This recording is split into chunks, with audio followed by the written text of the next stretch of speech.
What's going on, Jets fans? Welcome into the Jets Report. I'm your host, Patrick Siepman, and coming up on today's show, we're going to be discussing the possibility of the New York Jets trading away Quincy Williams.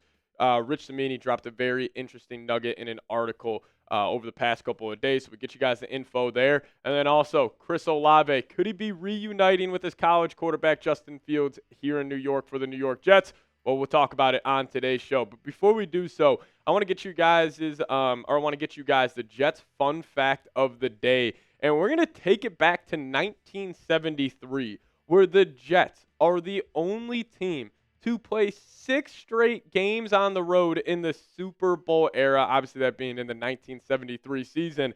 First off, that is incredible that the schedule makers of the NFL at the time allowed that to happen, having a month and a half of just road football games. I mean, if that came out when the schedule drops after the NFL draft this season, I mean, people would be up in arms about it. Obviously, it won't happen nowadays, but still crazy that a football team back in the 70s had to go play 6 straight games on the road. I couldn't imagine what that had to do just for these guys' body, as, you know, obviously they didn't have like the facilities and, you know, the private jets that we have nowadays, but 6 straight games on the road back in 1973. Only team in the Super Bowl era ever to do so. Now, we'll get you guys the info on the Quincy Williams trade here in a second, but before we do that, if you guys could help us beat the Bills breakdown into a race to 100 subscribers. Both of us, new channels here at Chat Sports, and they challenged us to see which channel can pick up 100 subscribers first. So if you guys have not already, go down there, hit that subscribe button, lock us in as your go-to New York Jets YouTube channel. All right, let's talk about it. Quincy Williams, could he be on the trade block? Well, Rich Cimini, he suggested that might be the case. Now, I will say first off, I don't know if the Jets would have a lot of interest in this because when you think of Aaron Glenn guys and what type of football players he wants on his defense and just in his organization, Quincy Williams fits that bill to a T. So I think a trade's unlikely, but with him entering a contract year, you truly never know what could happen. But this is what Rich Cimini had to say, saying, keep an eye on Quincy Williams. I wrote about this in my Sunday notes column. He's going into a contract year. My understanding is the previous regime, led by Joe Douglas, more or less told Williams, we will give you a new contract before the 2025 season starts. An extension, basically. I don't know how the new regime feels about Williams, but it's quite possible they don't extend him even though he's clearly outperformed his contract. Now, this is very interesting because if I was the Jets front office, you just gave Jamie and Sherwood that extension this offseason, I would go lock up Quincy Williams on a deal. And then you have those two as your go-to linebackers that can just kind of both do it all. They're both great in the run game, and they can also both get it done in the coverage part of the linebacking game. So if it was me, I would give Quincy Williams that extension, lock him up, because also he would be a good culture guy for Aaron Glenn and this new New York Jets regime here heading into next season. And you know Aaron Glenn is going to want to keep physical football players on his roster, and Quincy Williams is just that. Now, this guy over the last 4 seasons, I mean, just a tackling machine.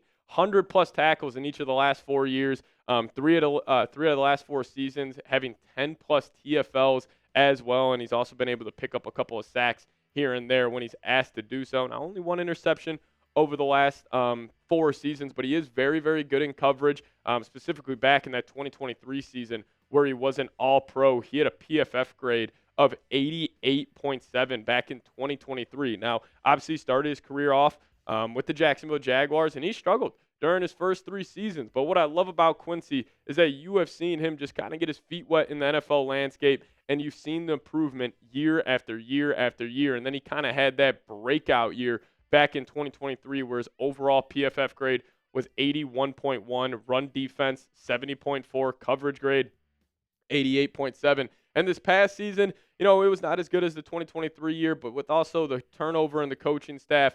And I just felt like a couple of players on the Jets defense specifically kind of checked out on the second half of the season, but still was able to post a 68 overall PFF grade, 74.3 in the run defense, and 61 in the coverage grade there. But, you know, my take on it, I would be shocked if the Jets decide to trade him. He just screams Aaron Glenn culture, guys, in my opinion. But it is definitely interesting because And listen, a contract extension could come at any second now. I could very well, see that, Quincy and his camp, his agent, are talking to the New York Jets about getting a deal done. And also in terms of trading him, I mean, his little brother, Quinton Williams, I'm sure he wouldn't be a fan of it. Quinton was already taking on Twitter after the reports came out that the Jets will move off of Aaron Rodgers. He said, "Oh, looks like another rebuild year for me." That's what he tweeted out. That if you would go trade his little brother, I could see Quinton having a lot of problems with that. So, no matter what you think of Quincy on the football field, which he is a very, very good football player, a very good linebacker in the NFL, just the impact that he has in that locker room, specifically with his brother, who is a blue chip player in Quinton Williams, your best player on the football team, you might as well just keep him around because, also, if we're being honest, what could you get for Quincy Williams in a trade? A third, a fourth? Is that worth it to move off him and create some dysfunction in that locker room? I would be very much against this, but it is an interesting conversation. But you guys let me know. What say you on this one? Would you trade Quincy Williams? Let's just say it's for a third-round pick. Give me a T for trade. Give me a P for pass. If I was watching this video and I had to give my answer, I am spamming my P's down below in the comment section. I think it would be a bad idea. But you never know what new GM and this new regime are feeling in terms of where they want to take this franchise. So we'll have to wait and see what happens there. But you guys let me know. Would you trade Quincy Williams? T for trade, P for pass. All right, let's talk about it. Chris Olave. Could he be heading to the New York Jets? Number one, I think it's unlikely. Main reason being is that the Saints wide receiver room is not that good outside of Chris Olave. And, with them, new offensive mind, Kellen Moore in the building, would they be down to move off their number one or their number two playmaker, either him or Alvin Kamara, before the season even begins? I think it's unlikely, but let's just say the Saints are trying to enter a rebuild here and they're trying to retool this roster and they want to go get some draft capital.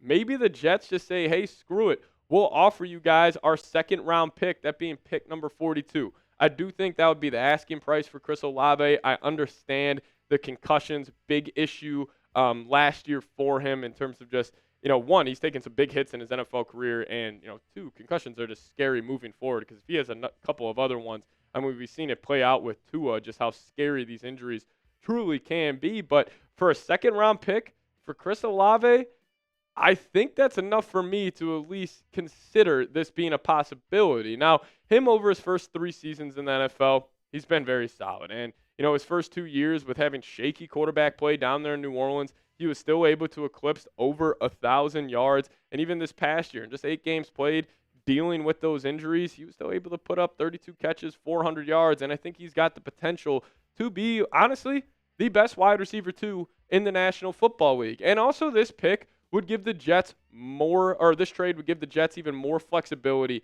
at pick number 7. Because if you're sitting there and you don't have that second-round pick because you just traded it for Chris Olave, you could just sit there and say, hey, we could just draft Armin Membu, and we could just be cool with that. But let's just say Membu goes to the Raiders or he goes to the Patriots. You're like, you know what? We'll just take Tyler Warren. And then you got Tyler Warren, Chris Olave, Garrett Wilson. I mean, be truly one of the best trio of pass catchers we have in the National Football League. And honestly, I probably shouldn't even put a question mark on the top of this graphic. I think this would be the best wide receiver duo in the league. Like, even ahead of Jamar Chase, T. Higgins, Justin Jefferson, Jordan Addison. I think Chris Olave is that special. Now, I think he is a low-end wide receiver 1, but if you would put him in that wide receiver 2 spot, we could really see Olave take his game to the next level. And plus, the Ohio State teammates teaming back up. I mean, one guy would absolutely love it, and that being Justin Fields. And I think in terms of quarterback play, especially with Justin Fields, the whole goal of the Jets this upcoming season should be, how can we put Justin Fields in the best position to succeed? How do you do that? You get some weapons around him. You get maybe another tackle in the NFL draft. Like, if you told me the Jets, after the NFL draft, were leaving with Chris Olave, Armin Membu, I mean, I think that'll be a home run kind of first 2 picks, hypothetically, for New York. Because you got to have 2 elite pass catchers, 2 good tackles, good interior offensive line, hopefully a good run game this year with Tanner Engstrad coming in and all the success he had back in his Detroit Lions days. And plus, the Jets should have a good defense this year. Maybe you just tell Justin Fields in this offense, be like, hey, if you guys get to 24 points every week, we're going to win 80% of our games. Like, I like that idea just to make Justin Fields' life a little bit easier and getting him another receiver he's familiar with. I really see no downside to this, but it is them giving up a premium draft pick. So you guys let me know. Would you accept this trade, Chris Olave, for a 2025 second-round pick, that being pick number 42? Give me an A for accept or give me a D for decline. You guys let me know your thoughts down below in the comments section. Also, a friendly reminder for you guys to hit that subscribe button, lock us in. We will keep you guys posted on everything around your New York Jets this entire offseason and during the NFL draft as well. So hit that subscribe button today, and we'll see you guys next time. As always, go Jets.